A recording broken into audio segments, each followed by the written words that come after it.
What is Shop App and how does it work? Hello guys, so welcome back to today's video.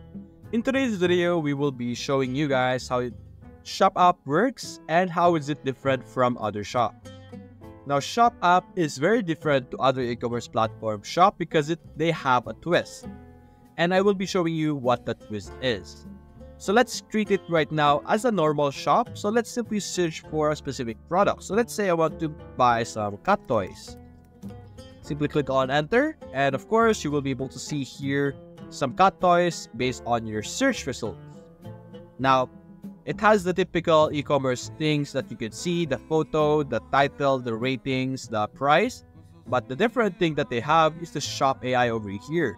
And the Shop AI is going to be a very important feature and a very cool feature because you will be able to filter out our specific product being shown over here. So if I want a specific product, let's say I want a ball-shaped toy, click on enter.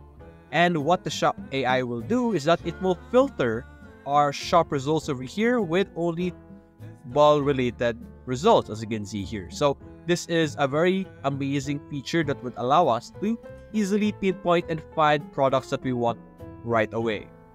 So that's basically it, guys. If you enjoyed this video, leave a like and subscribe. Thanks for watching.